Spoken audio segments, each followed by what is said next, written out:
have a very esteemed panel here. The person in the middle, Sasha Cucuz. Am I finally saying it right? No, never. No, that was it was close. It was closer than ever before. Say you forget the Z. Cucuz. Cucuz. Yeah. Better luck next time. Sasha was lost. One day I'm going to get it and I'm going to celebrate. Sasha was lost. Sasha, where were you? Oh, I was at the Lego Olympics in Hall 5. So for those of you, after you've taken and ingested as much real estate as you can, if you'd like to see construction done without permitting processes and long lead times for approvals, the Lego land is live and well. Apparently at door 5, the Lego Olympics are on, and Sasha walked into the wrong place. So there we go. But we got you here. So starting on the left, Daniel Foch. Daniel, am I saying your last name properly? I did it. So Daniel is the co-host of the Canadian Real Estate Investors podcast, and definitely somebody to follow on Twitter and Instagram if you're not. Young guy. Daniel, how old are you? 32. Yeah, 30? Stop counting at 30 though, yeah, but 32 I think. Can everyone hear him okay? Do we need to turn those mics up? Can you guys hear them? Yeah, okay. So Daniel's 32. I'm convinced this guy's gonna, in the next 20 years, I'm just interested to see how his career evolves. Definitely somebody to follow, has strong opinions, really admire what he does. Sasha in the middle, Sasha was so patient with us when Nick and I first met him, but CEO of Greybrook Securities, I have it written down here, probably messing that up too, Greybrook Securities, and these guys fund some of the biggest development projects in the country of Canada and in the US. So his wealth of experience both in Canada and the US is deep, knows what's going on. So Sasha, thank you for being here. And Craig Race is an architect who helped write the bylaw for laneway housing in Toronto and works with different investors who build laneway housing and all other kind of multi-unit housing in Toronto, and what you're calling the missing middle. So up here, we really have 3 smart guys that Nick's gonna kind of grill a little bit and get some information. So guys, thank you. I know how busy you are, so thank you for being here, and Nick, we'll let you have at it. Cool.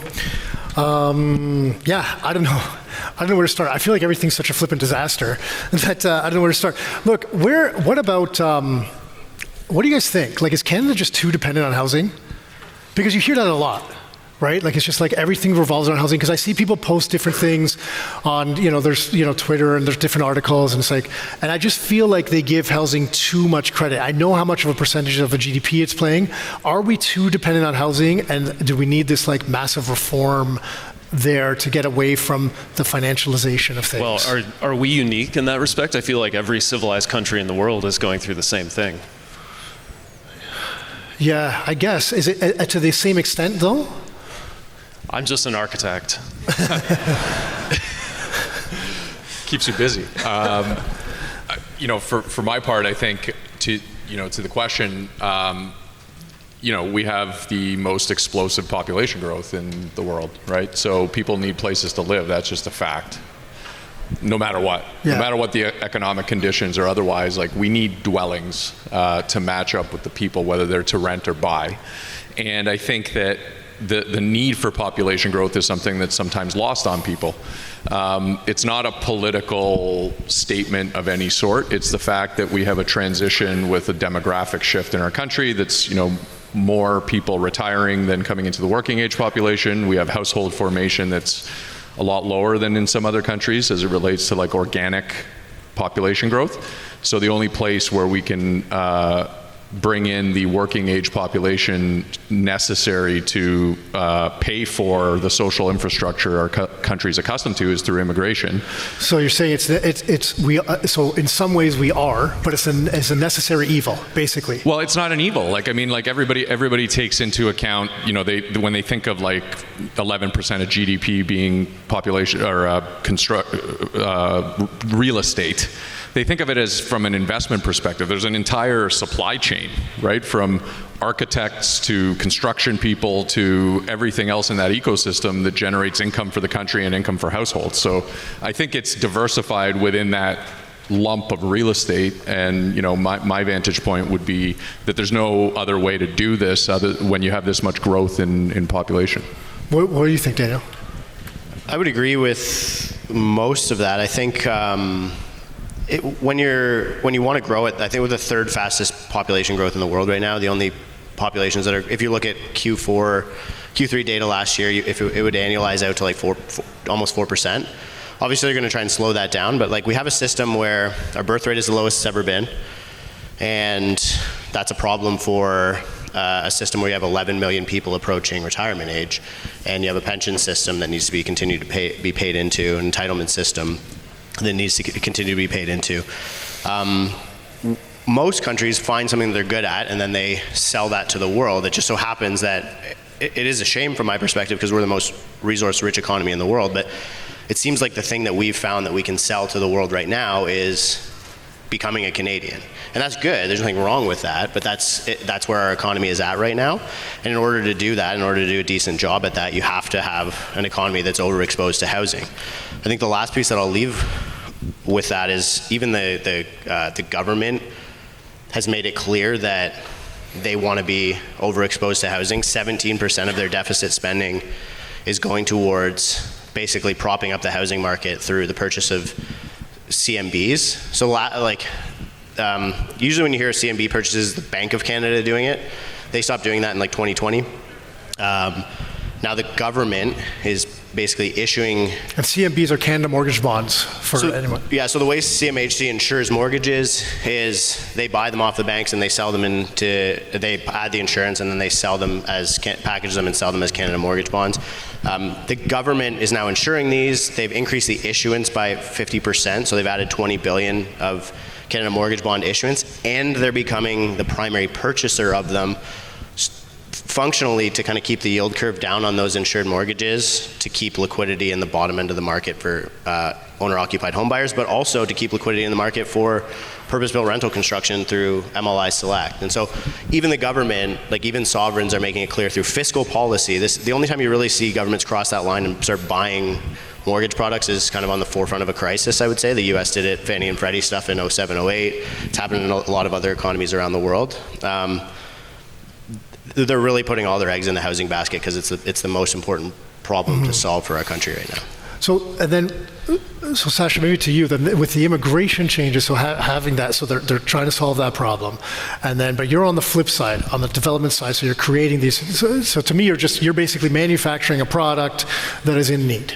So as the manufacturer of that product, if you're seeing these immigration changes that they're talking about, these population numbers that they're trying to bring them down, does that impact you guys at all, the numbers that they're talking about, like your outlook on things? Like, is there not really concern there, but is there just, do you guys have to pause and be like, okay, do we need to adjust things accordingly?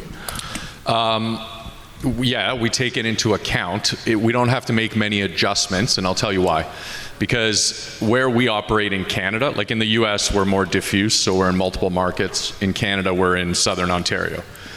The demand here is inelastic, because if you think about, it's not just about population growth at the headline level, it's where do they congregate, and a quarter to a third end up in Southern Ontario, because that's where the jobs are, that's where the population density is. So we're so undersupplied, like so grossly undersupplied, and this is something that we've talked about for 15 years. It's only been in the spotlight for the last couple, but that number is like not even close to coming to a reality or an equilibrium. So even if population growth stopped or was curtailed, you'd still have over demand relative to the supply. So like the easiest analogy to think about is if you had like one house for every 20 people, even if you took that number of people down to 10, you still only have one house, unless you learn how to approve and build 9 more houses, which is proving to be very difficult here. Okay. And then, so I want to come back to that in a second, but Craig, on your side, because your approval, Sasha would be talking about these larger approvals, and I think with the types of projects you're working on are kind of the more infill projects, which are like they're just really cool what you do. Was it 10 units on one single family lot? Was that right? Or no? Was it 2 lots?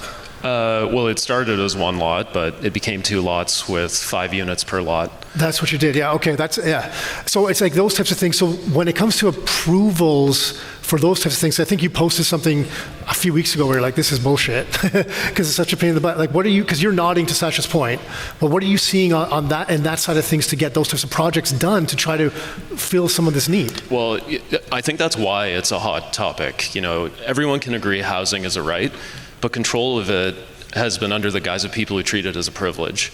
So the reason we're so unable to adapt to demand fluctuations is that You just can't change the policies fast enough to adapt to rapid population growth. We're starting to see that change quite a lot, especially like in the small scale and medium scale residential world. Like the feds and the provinces and the cities are starting to empower homeowners to turn all this excess equity and land into additional units. Like they're incentivizing them through faster approvals and MLI select financing, things that are suddenly fueling the fire to allow people to adapt, not only in high-rise and larger projects, but down on the small neighborhood scale. It's still a pain in the ass, though. Yeah. That's where you're going to make the biggest impact, right? Like, Making those government changes, you mean the regulation changes? Yeah, I mean, like, the easiest way to think about it is that everybody points the finger to policy and government, and that's for sure the case. The problem historically, one of the problems, and I would prioritize it as a higher problem, is the population. Like at the end of the day, you go to, your typical profile is you go to a planner and the city councillor with a plan that makes sense and fits within all the parameters of the Ontario Planning Act, what the municipalities are looking for, it stays within height limits, doesn't breach any precedents, and it's like, okay, that makes sense, that's pretty reasonable, why don't you put an application in? When you enter the community interaction process is when that usually goes off the rails, right? The Nimbyism that everybody's talked about, you get a lot of people with a lot of opinions, none of whom really want new housing, they don't like change, they don't like things in their backyard, so to speak. And then you go back to that councillor and planner and they're like, whoa, you can't do any of that. You're like, well, wait a minute, 2 weeks ago you told me this made all the sense in the world. They're like, yeah, okay, yeah, that's before everybody told me that they didn't like it. Yeah, so and these are elected officials at the end of the day. So they're going to do what their constituents want them to do. And the crutch has been the OLT, right? So what would typically happen is the councillor would say, I'm not approving that. And then you'd file an appeal. And then you'd go to the OLT, which is like the Supreme Court, so to speak, or appeals court of development. They don't give a crap about people's opinions. They look at the Planning Act, they look at the parameters, they look at all the hard statistics, what the province and city need, and you get your approval. The only difference is it took you a year and a half, or maybe 2.5 years, just to get a hearing, to get that decision that you could have had on day one. So go ahead. The only thing I'll add is that the cost of that 2 years doubled or tripled since 2020 because you're holding debt on that land and the capital costs. And so now this is where we're starting to see like a lot of the smaller developers burn through interest reserves and come into trouble because they don't have the staying power to get through that process because it's way more expensive now. So then where does, to that point then, where does the person, I graduated university, I'm, I don't know, an engineer, and I'd make a terrible engineer, but if I was an engineer, I come out of school, what are you making? Can you make 100 grand, 70, I don't know, you 70, 80 grand, but I want to move to Toronto, I want to move somewhere closer to the city because I'm young, I want to be where some action is. Where do I live? Where do I have, I can't live anywhere. Yeah, my answer would be not Toronto. And I think that the reality is if you just purely look at price to income, I think the city of Toronto is facing a real problem right now. Rent to income and price to income are some of the worst in the developed world in the city of Toronto. Wages either need to go up massively, which will eventually materialize in a wage price spiral that will become more inflationary for the city, or prices need to come down. And neither of those really seem to be happening in a material way right now. The other X factor is that interest rates come down eventually, and that's probably the most predictable one that we can model in to our decision making process. Okay, yield curves are telling me that interest rates will probably come down by the end of this year, but when are wages going to go up so that people can afford to rent these places, or when are prices going to come down so that investors can begin to actually purchase them and cash flow? Because until you have an investor bid, developers are disincentivized to build housing. Yeah, the only thing I'd add to that, and I think it's just an important thing to highlight, is those ratios are out of whack, but we also have equity levels that are out of whack. And we have a generation before us that, now this causes other problems. It exacerbates inequality. Like if you think about, people, like let's say I was fortunate enough for my parents to buy their house for $50,000 in 1985, and then they can sell it for $2 million or $3 million or whatever, $4 million in some cases in 2023 when they downsize. And they say, you know what, son, I'll help you out. Here's $250,000 or $300,000 to give you a start. So part of what's driven our market is this intergenerational wealth transfer and historically high savings rates. it's a mitigating factor. I wouldn't say it's the whole equation, but certainly we in expensive cities like Toronto, this is becoming more and more problematic, I would say. Well, I think that's where the opportunity lies, especially for this room, is there's a huge gap. Like, people want and need to live in Toronto, but they can't. They don't have a product they can purchase that fits a wage of someone who's a young person.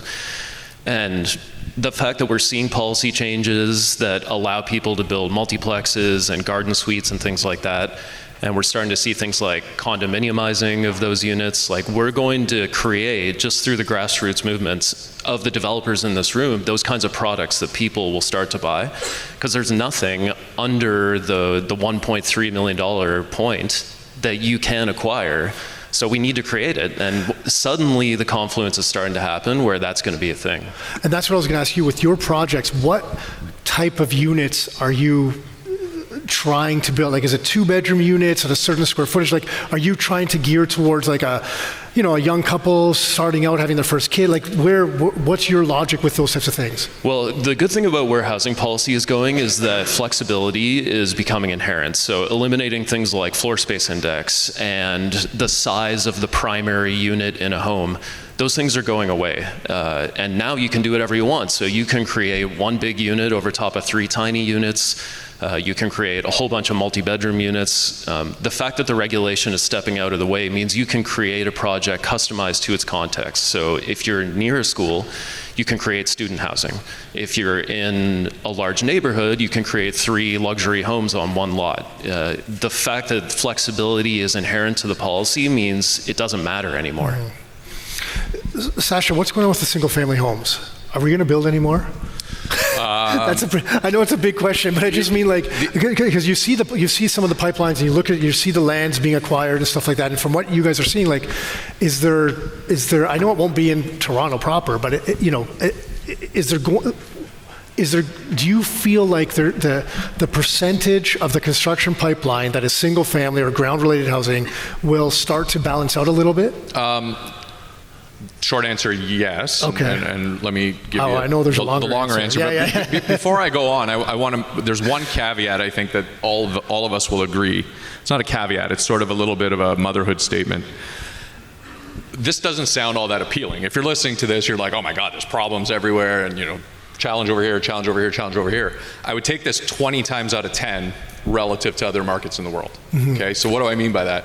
We have an insatiable demand that's a fundamentally driven demand for the widget that we build in real estate housing, right? If you don't have that, that's a much bigger set of problems. Like, we operate in markets in the US where these things get overbuilt and take 15 years to recover because they've been overbuilt. Why do they get overbuilt, do you think? Because it's so easier to get... It's so much easier to get approvals, right? Okay. So, like, for example, we're in Miami, we're in Houston, we're in Phoenix. Like, in Miami, our process of approval for a high-rise, like actually the second tallest residential tower in America. So think about that. Like, it's not like a little thing. Like, it's like 100 stories. It took us 6 months. That would take 6 years here right now. So that's how it gets overbuilt. When population growth, there's 2 factors, right? Population growth in the US, migration patterns are very different than Canada. Like, we have 3 cities that have over 2 million people, 3 metros that have over 2 million people. So for people looking for urban context, they have one of 3 choices. One's on the West Coast, one has a language barrier. Right, so you're down to really one big choice. You just insulted everyone from Alberta, but I mean, yeah, okay. I do it a lot. In the U.S., you have 40 metros that are over 2 million people. Yeah. So migration patterns change. Right here, you have this inbound migration that's probably not going to reverse. You can have markets in the U.S. where, like, when times are good, people are going into Phoenix, Arizona. When times aren't good, people are leaving Phoenix, Arizona. And if those approvals that are very quick to do, when times are good, developers, there's a lot of liquidity. They get out there, they build, and all of a sudden, 08, 09 happens, or whatever the case is. Migration patterns reverse, and it takes them 15 years to clear their inventory. That's not a problem. I would almost say it's never going to be a problem here. So I'd rather have that problem and then sit here thinking about solutions on how to make margins work and how to make prices more affordable and achievable. That's a way better problem to have. So for this room, who's investing their money, this is the best place to do it, notwithstanding we're going to be sitting here talking about issues like any business. Well, and part of the question is, can we build single-family homes? Between the Greenbelt limiting our expansion, like there's only so much space to do it. Is it possible to increase our supply of single-family homes, or are we changing the definition of what that is? Yeah. So let me answer that question in a real. I'll give it to you in a real context. Okay. So a lot of people here are probably from the West End, I think, of the GTA, or even further west. Urban boundary expansions are a perfect example of this. So Hamilton, Ontario. I'm from Hamilton, Ontario. It's a great example where the council elected not to expand urban boundary, right? So they wanted 100% of their housing growth toward the targets to come from intensification. That type of policy, which I don't think is rooted in good planning or the needs of a community, it was probably politically motivated, would make it impossible to build single-family housing in Hamilton, because for them to hit those targets through intensification only, you can only build higher density formats of housing. That's why urban boundary expansion is an important part of the growth strategy, because not every household requires, 600 square feet. People, whether it's their wants or needs, people that have larger families, they want, they want to have the space. So you need to be able to accommodate that through policy. Did you have thoughts on this? Yeah, the only thing I would add to that is I think that, Craig, if I would guess, you're probably more in favor of intensification than. No? Okay. I don't care. I'll design anything. Yeah, I was just curious. I was just curious because you sort of asked from the sprawl perspective, but to me, a lot of it comes down to the agility of supply, right? A high-rise building takes, 6 years to get to market once you've started digging, I think. And so while they give you a huge increase in units when they're done, they don't give you a huge increase in units for 6 years. And this is why even actually, you look at certain neighborhoods in Toronto and you're actually seeing a net decrease on paper in the number of units in those markets, because these assembled sites are all of these units disappearing, and then eventually you'll see a huge increase so you're actually seeing a decrease in the number of units in a lot of neighborhoods in Toronto. So when you think about what's the most agile supply, the first most agile piece of supply that somebody could add would be letting somebody move into their house, honestly, into an empty bedroom in their house, having a roommate. And you're seeing this, the fastest growing household type in Canada is roommates, and the fastest growing household size is one. And so the next most agile thing would be adding maybe a basement apartment or a detached ADU, a garden suite to your backyard. And then the third most agile piece of supply would be building a single family or ground-based housing, because you can build a block of townhouses a lot faster than you can build a six-year high-rise project, or one house you can build a lot faster. And so that's where I do think we need a huge mix of housing to solve the problem. We have an immediate problem, and building a ton of high-rise isn't an immediate solution. But then we go back to the same challenges with those solutions, the larger solutions you were talking about, and Craig, yourself, that all three of you guys are talking about with the Nimbyism, so not in my backyard, they don't want, because even having some people even having someone rent a room, they don't want the extra car on the driveway parked a different way in their subdivision, never mind a garden suite or a basement suite, my God, the type of people that would be living in that basement, so then you're saying it seems like those challenges are prevalent no matter the solution we're looking at. Yeah, I mean, also, the day I meet a NIMBY with a coherent planning argument is the day I will retire. It's fucking bullshit. Any argument against what you're talking about that we see, whether it's the OLT or the Committee of Adjustment, it's all bullshit. It's people who bought a house and got really lucky, and they don't want someone else to move in. There's no logic to it, and that's why we're seeing change. That kind of argument isn't standing anymore. Okay. And we're starting to see mid-rise and small-scale housing really overcome that in a meaningful way, thanks to new policy. And you know what the fallacy of this is? And this is the most insane thing. Not everybody's an expert in real estate investing, even though they think they are. But it's the density that drives the value. Like that's the part that's insane. I remember, and I pick on my father-in-law because I remember back in the day, like my wife and I, before we got married. Sounds like a good marriage decision to pick on your father-in-law. No, but we were, and he's a brilliant guy, and he's brilliant in his own right. He's probably listening to this. But I remember we were living at basically between the Rogers Centre and the Air Canada Centre, or Scotiabank Arena, whatever it's called, and we were the only condo there. It was 30 Grand Trunk Crescent. And he had a corner unit, and my girlfriend and I at the time, who's now my wife, were living there, and he comes in one day and he's like, we got to sell this place. And I'm like, well, I kind of live here. Like, I don't think we should sell it now. And he's like, no, you don't understand. Like, there's a development application going here, and there's one here, and here, and here. I'm not going to be able to see the lake. I'm not going to be able to see the city. This thing's worthless. And I'm like, that makes absolutely no sense, right? And at the end of the day, I think Nimbyism is rooted in all of the wrong things. If they're trying to protect their value, I get it if you think traffic's annoying, but if you're trying to protect value, that's not the way to do it. And this is why, the political taglines, you were talking about like headlines, and big headlines like, the OLT is just cronyism. They side with developers 100% of the time. That's why. Because the developer shows up with a bunch of technical arguments. They've spent $150,000 in planning and lawyers and consultants and architects, and they build the exact widget that conforms to all of the laws and all of the acts. And then the guy arguing with them is like, yeah, I just don't like it. It's too fat, it's too tall, there's too much no logic behind it, not a single stitch of evidence to their points. And then, yeah, it's a pretty easy decision on the part of the OLT. I think I like the example that you use because the way I see it is like you can either solve a problem or you can create it, and your father-in-law was going to solve the problem by selling it. For the first time in my life, like I bought a piece of property that I live at now that has no neighbor on either side, and I made that as a conscious choice, and then the lot beside me came up for sale, and for the first time in my life, I felt what it feels like to be a NIMBY.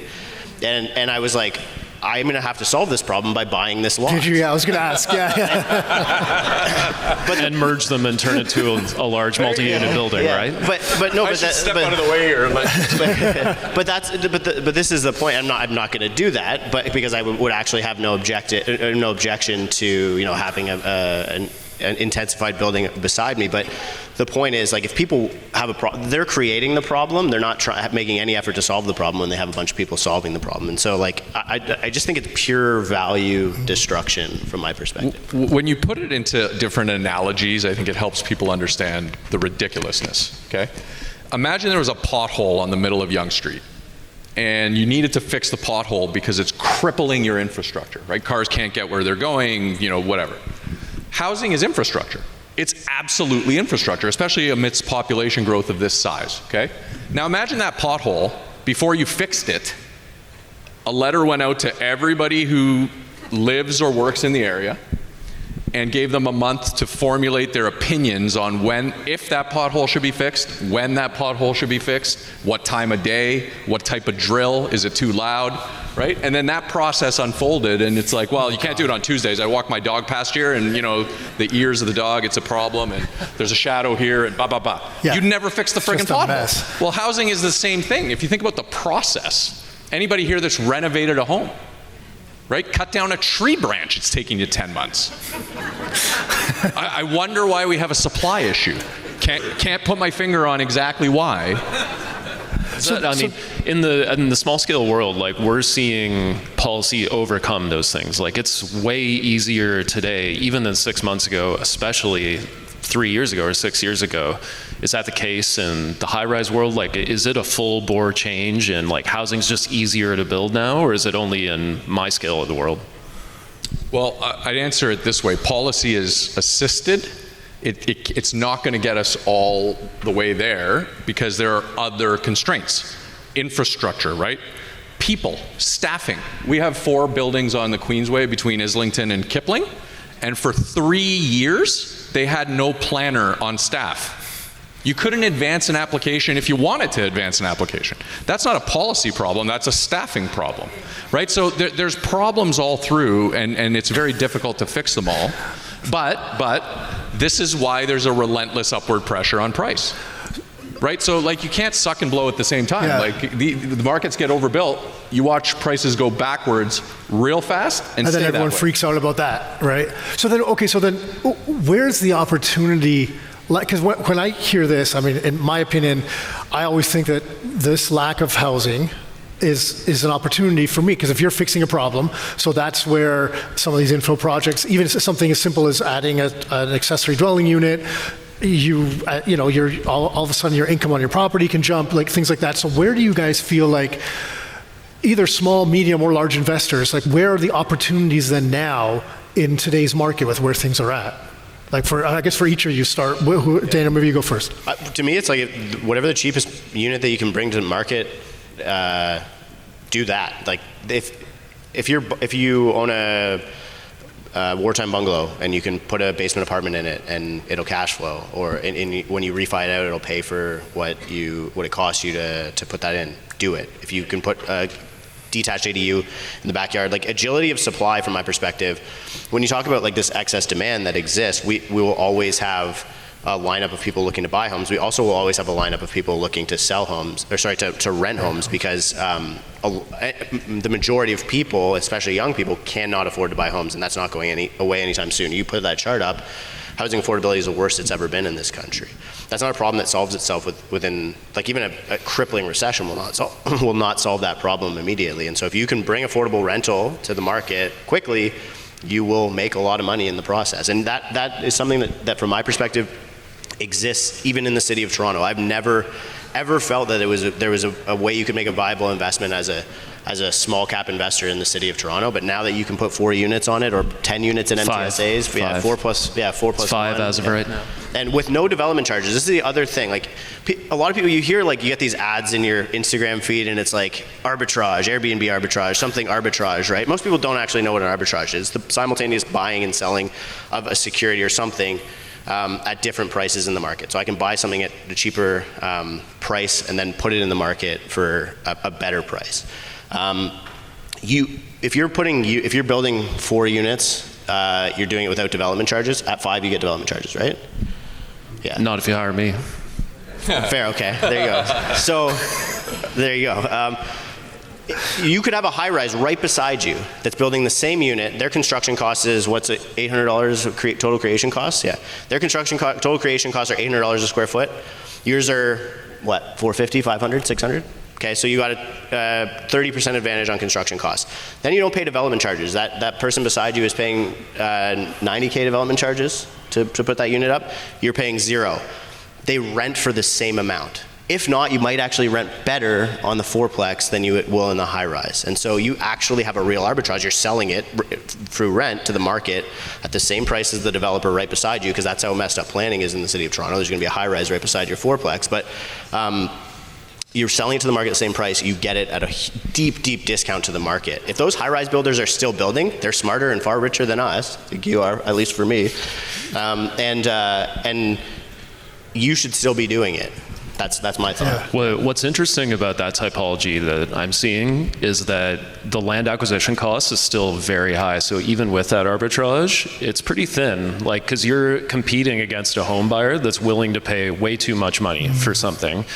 So the way we're seeing people capitalize on those new policies is either being faster or making more money through alternative revenue models. So, we can get permits for 5 units on a site, DC free, no committee of adjustment, in like 4 months now. If you can build in 8 months, you've got a 1-year timeline from acquisition to a stable property, and you can move so fast that you can outpace anything else. We're also seeing a lot of people, because there's so much demand for housing, like there's all kinds of new multi-tenant policies. I know Airbnb is a curse word in Toronto, but short and medium-term rentals are still a thing. You can use those to simply generate more revenue if you're willing to manage a property a little bit differently. And then the big one that we're really seeing erupt right now is condominiumizing units, especially something like a garden suite. You can condominiumize it and you can sell it separately. So you're creating a single family home without going to committee of adjustment and without paying development charges.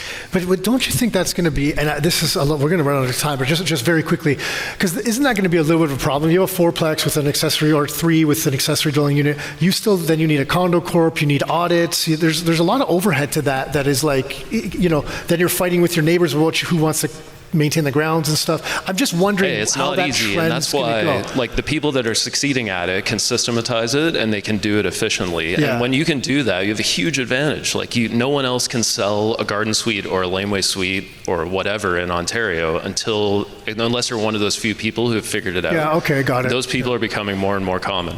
I think the good news is that it all works. Like, notwithstanding this moment in time where interest rates are 80%. Sure, Okay, whatever. Like, this is just a moment in time. Trust me on this.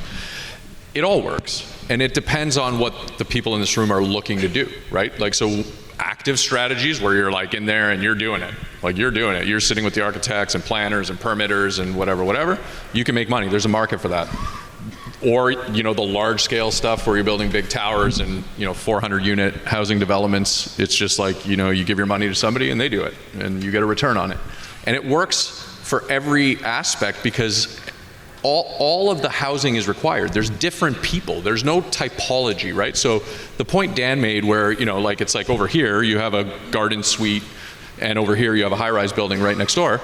I assure you, there will be somebody who wants to live in the high-rise with the amenities of the high-rise, with the concierge service, with the gym, with whatever that offers, versus somebody who wants to live right next door to save some money. And there's a market for it all because our population growth is diverse and the requirements are diverse. So really, the best part about it as an investor is you're sitting in the room with like a whole universe of options to choose from as to how you want to play the market, so to speak. And the one thing I would say, and this is just my opinion, every time this happens, like our firm's 20 years old and we saw this in 07, 09, 11, fair housing plan in 2017 threw people for a loop. There's always something, but the fundamentals have been intact.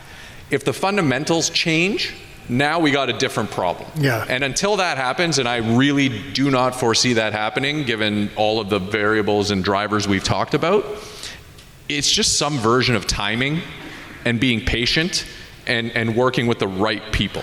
I think what's interesting about what you just said, all you guys, different strategies, and what's nice is we have options. We can use different strategies for whatever might suit whatever we're trying to do, or financial restrictions, like different things.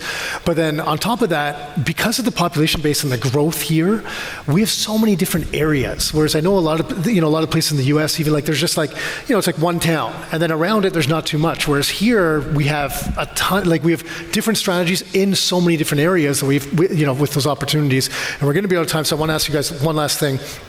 Anything come to mind? Just like one last thing that each of you is thinking about real estate that people really aren't asking you. Does anything kind of pop to mind? Just a little bit, because everyone talks about population, we get it, but it's just anything that you're not asked regularly that you're like, why aren't people thinking about this? So in the sandbox I play in, all these new policy changes, it's like a whole new world. It's so easy to do multiplexes and laneway and garden suites. People aren't still trying to push the boundary the way they were before. I think they're kind of deer in the headlights because it's like you can just get 5 units like that. That 6th and the 7th unit is a big difference maker. And figuring out how to still push the envelope and still get more is, I think, the difference between where I'm seeing my clients do just fine and my clients do awesome. So like taking a single family lot, splitting it in two and getting 10 units on it. Never be happy, I think, is the okay, moral of that. In my world, it's about understanding that we are manufacturing a widget, right? So you made the point earlier on. People tend to think only about price of real estate, growth in price, right? That, in my business, that's not necessarily required, because let's play out the scenario where the Canadian has spent their last marginal dollar on what they can afford for housing, meaning the projects don't make sense to build, meaning you don't build them, and then the demand adds up and the supply keeps dwindling. One of two things happens: either price responds, or the framers, the HVAC guys, and all the people that have been, their costs have been escalating, start to come down real quick, and you have a workable margin again, right? So at the end of the day, it doesn't rely on perpetual price growth as much as workable margins. The thing that I think not a lot of people are thinking about is, what does this look like at the end? Like, when you're buying real estate, you're buying a lifetime asset, really. You should, 25-year amortization at a minimum. What does this look like in 25 years? What does this look like in 30, 40, 50 years? I mean, that's the lifetime of buying a real estate asset. And I don't think anybody's really thinking about that. So there's a chart. The OECD has this chart that shows home ownership rates by country.